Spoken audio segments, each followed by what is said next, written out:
সব লেবারদেরকে লাগিয়েছে, আমি আজকে করছি না কেন, যেহেতু মাছটা বুঝতেই পারছেন। সোমামা কি হলো? চলো বন্ধুরা, বিকেলে আবার আসবো, তো চলো বাদবাকিটা পরে আবার দেখা হবে। টাটা। তো প্রিয় বন্ধুরা, আমরা আবার বিকেল 4টার সময় রেস্ট নিয়ে কিন্তু আমরা ড্রামে কি নিয়ে যাচ্ছ? তেল। আরে এই হাতে দেখি পাইপটা, হাতে এই যে তেলের পাইপ। এই যে পাইপটা ফেটে গেছিলো, সেই পাইপ একটা কিনা হয়েছে। আর আমরা কিন্তু আবার চলে যাচ্ছি আমাদের আলফা মেশিনের কাছে।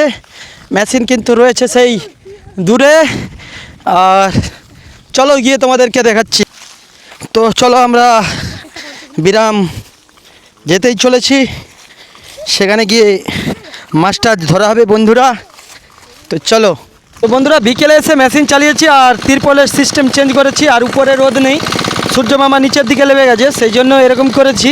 আর এই দিকটা যে এখানটা এইটুকুনিটা ছাউরা আছে, এখানে ছাওয়ার মধ্যে ওনারা সব বসে রয়েছে। বিকেলবেলা অনেকেই এসেছে, আরও আসবে। আর মেশিন চলছে এখানে আলফা।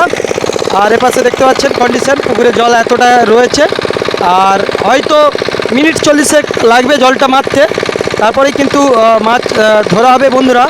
তো সরাসরি দেখতে পাচ্ছেন, আপনাদেরকে দেখাচ্ছি। সাউন্ডটা কিন্তু একটা গুঁড়া মাছ ধরেনি, শুধু বড় মাছ ধরার ধান্দায় যাচ্ছে। হ্যাঁ, বড় মাছগুলো ধরো। তো চলো বন্ধুরা, মাছ ধরছে ওনারা, দেখুন সব লেবারদেরকে লাগিয়েছে, আমি আজকে করছি না কেন, যেহেতু মাছটা বুঝতেই পারছেন। সোমামা কি হলো? হ্যাঁ, তুমি বেশি ইয়ে করো, গুঁড়া মাছগুলো নষ্ট হয়ে যাবে। গুড়াও, টিনা মা লাভছে দেখুন। তো সরাসরি আপনাদেরকে দেখাচ্ছি, ঘেঁড়িগুলা গুড়ি লাভ।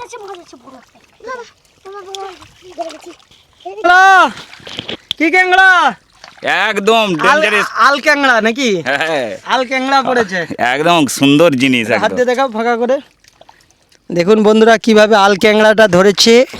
উনি খুব ভালোবাসে আল ক্যাংড়া খেতে। হ্যাঁ, নিয়ে নাও, আল ক্যাংড়া নিয়ে নাও।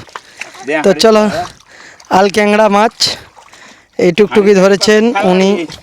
হাই সব পুঁটি মাছ। বন্ধুরা দেখুন, শ্যাম ভাই ওখানে গেড়ি গুড়াচ্ছে, আর এনাকে কিছু কামড়ায়নি, তবু নাটক করছিল। এই যে পুঁটি মাছ কামড়াতে পারে? হ্যাঁ, পুঁটি মাছ কেন কামড়াবে? সোমামাকে আমার পুঁটি মাছ কামড়েছে, এত সাহস পুঁটি মাছটা। ওর আবার হাতটা নাকি ওখানে নরম হয়ে গেছে। হ্যাঁ, চলো বন্ধুরা, চলো সব পাশে দেখো, ঝিলঝিল করছে। গেঁড়িগুলোই গুড়াবো। চলে এসো, এদিকে এসো। আস্তে আস্তে যেতে হবে।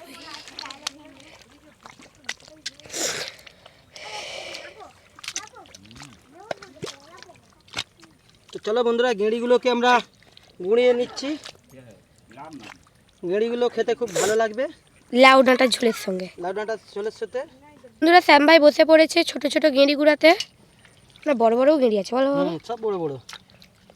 এই গেঁড়ি অনেক দাম বন্ধুরা, এই যে গেঁড়ি, এই গেঁড়ি প্রচুর দাম। এই গেঁড়ি খেতে খুব ভালো লাগবে, সেই জন্য গেঁড়িগুলো আমরা গুঁড়িয়ে নিচ্ছি একদম, দেখতেই পাচ্ছেন আপনারা। হ্যাঁ হ্যাঁ, সময় এদিকে পালিয়ে আয় সোমামা। বন্ধুরা, ভিডিওটা এই পর্যন্তই। আর দেখার জন্য ধন্যবাদ সবাইকে। মাছ পড়লো, ঘরে গিয়ে এবার দেখাবো। হ্যাঁ, তো চলো বন্ধুরা, মাছগুলো দেখুন, এই মাছগুলো পড়েছে। সোমা, এই সান একটু টসটা নিয়ে এসো। তো চলো বন্ধুরা, এই মাছগুলো পড়েছে টোটাল, আপনাদেরকে আমি দেখাচ্ছি কত মাছগুলো পড়েছে, দেখাও। হ্যাঁ, তো দেখুন, একটু কাছ থেকে দেখান, এই দেখুন। হ্যাঁ দেখুন, এই টোটাল মাছগুলো পড়েছে। এই মাছগুলো, এই শোল মাছটা মিনিমাম বন্ধুরা 1.5 কিলো সাইজ, দুটো শোল মাছের 3 কিলো সাইজ। এখানেই 600 টাকা, ঠিক আছে? এখানেই 600 টাকা, নাহলে লস হয়ে যেত।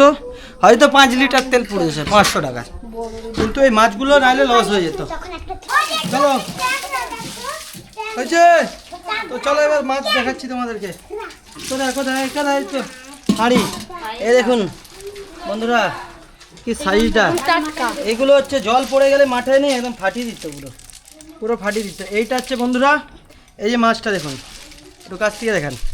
এই মাছটা হচ্ছে মিয়ে মাছ, এইটা এঁড়া মাছ, ঠিক আছে? দুটো মাছ বড় সাইজের।